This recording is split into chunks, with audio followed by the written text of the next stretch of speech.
শীতকালে বাঁধাকপি যে কোনোভাবে খেতে বেশ ভালো লাগে। যখন এটা প্রথম বাজারে আসে এটা খেতে বেশ ভালো লাগে। তবে আজকে বাঁধাকপির একটি ভিন্ন রকম অসাধারণ রেসিপি আপনাদের সাথে শেয়ার করব। এই রেসিপিটি যদি কখনো বাসায় ট্রাই করে না থাকেন অবশ্যই একবার হলেও তৈরি করে দেখবেন। বাঁধাকপি আমি এখানে নিয়েছি অর্ধেকটা পরিমাণ, আর বাঁধাকপির সাইজটা ছিল মিডিয়াম। আমি অর্ধেকটা এখানে ব্যবহার করেছি, আপনারা যতটুকু রান্না করবেন সেই অনুযায়ী ব্যবহার করবেন। আর বাঁধাকপিগুলোকে একটু বড় বড় সাইজ করে কেটে নিতে হবে। তো আমি এখানে নিয়েছি কিছুটা চিকেন, হাফ কাপের মতো চিকেন হবে, সাথে নিয়েছি একটি ডিম, এরপর সামান্য একটু আদা রসুন বাটা দিয়েছি, স্বাদ মতো লবণ, লাল মরিচের গুঁড়ো নিয়েছি 1/4 চা চামচ পরিমাণ, এর সাথে দিয়ে নেব 1 টেবিল চামচ পরিমাণ সয়া সস। এরপর এখানে দিয়ে নিচ্ছি 2 টেবিল চামচ পরিমাণ কর্নফ্লাওয়ার। কর্নফ্লাওয়ার হাতের কাছে না থাকলে এখানে আপনারা আটা বা ময়দা যে কোনো একটি ব্যবহার করতে পারেন। এখন সব উপকরণগুলো ভালো মতো নাড়াচাড়া করে মিশিয়ে নিয়েছি। এখন চুলার মধ্যে আমি একটি প্যান বসিয়ে নিয়েছি, এখানে কিছুটা তেলও দিয়েছি। তেলটা যখন একটু গরম হবে চামচের সাহায্যে অল্প অল্প করে তুলে চিকেন এবং ডিম আমি এখানে দিয়ে দিচ্ছি। একটু ফাঁকা রেখে ডিম এবং চিকেনের মিশ্রণটাকে অল্প অল্প করে প্যানের মধ্যে দিয়ে নিচ্ছি। তো আমি এখানে অর্ধেকটা দিয়ে দেব আর বাকি অর্ধেকটা পরবর্তীতে ভেজে নেব।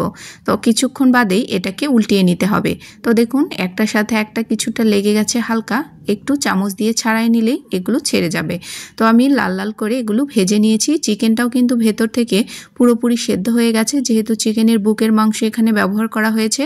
তো আমি সবগুলো প্যান থেকে উঠিয়ে নিচ্ছি। তো একই রকমভাবে সবগুলো চিকেন এবং ডিম আমি ভেজে নিয়েছি। এখন এই প্যানের মধ্যেই সামান্য একটু পেঁয়াজ কুচি দিয়ে নিয়েছি। পেঁয়াজটাকে হালকা 1 থেকে 2 মিনিটের মতো নাড়াচাড়া করে ভেজে নিতে হবে। পেঁয়াজের কালার যখন চেঞ্জ হয়ে আসবে এর মধ্যে দিয়ে নেব কেটে রাখা বাঁধাকপিগুলোকে। তো আমি এখানে সবগুলো বাঁধাকপি দিয়ে নিচ্ছি। তো আমি যতটুকু বাঁধাকপি নিয়েছি এখানে সবগুলোই দিয়ে দেব। তো সাইজটা দেখে বুঝতে পারছেন আমি কিভাবে বাঁধাকপির টুকরোগুলো করেছি, একটু বড় করে কেটে নিয়েছি। তবে এই রেসিপিটা করার জন্য একটু বড় করে এই বাঁধাকপিগুলোকে কেটে নিতে হবে। এরপর ঝালের জন্য দিয়ে নিচ্ছি 5টার মতো কাঁচামরিচ, আমি মাঝখান থেকে চিড়ে দিয়েছি যাতে ঝালটা হালকা একটু বের হতে পারে। এখন নাড়াচাড়া করে নিয়ে এর মধ্যে দিয়ে নিচ্ছি স্বাদমতো লবণ, আর কালারের জন্য দিয়ে নিচ্ছি সামান্য একটু হলুদের গুঁড়ো। এরপর আবারও সব কিছু আরও একবার মিলিয়ে নিচ্ছি। এরপর আমি ঢাকনা দিয়ে একদমই মিডিয়াম টু লো আছে এই বাঁধাকপিগুলোকে সেদ্ধ করে নেব। তো এটা সেদ্ধ হতে প্রায় 15 মিনিটের মতো সময় লাগবে। তো এই পর্যায়ে আমি ঢাকনা দিয়ে দিচ্ছি, 15 মিনিট বাদেই ফিরে আসছি। তো 15 মিনিটের মধ্যে বাঁধাকপিগুলো একদম শুকিয়ে গেছে। আর অবশ্যই পানি ছাড়া বাঁধাকপিগুলোকে এভাবেই সেদ্ধ করে নিতে হবে।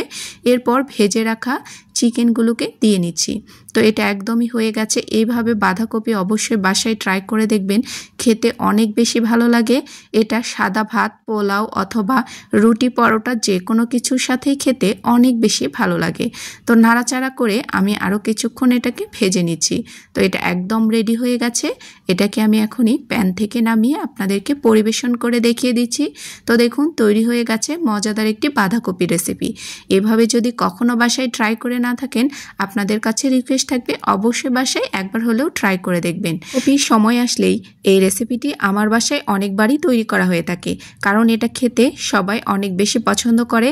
তো আজকে আপনাদের কাছে এই রেসিপিটি যদি ভালো লেগে থাকে অবশ্যই ভিডিওটি শেয়ার করে দিতে ভুলবেন না। এই পর্যন্তই, সবাই ভালো থাকবেন, আবারও দেখা হবে। আল্লাহ হাফেজ, আসসালামু আলাইকুম।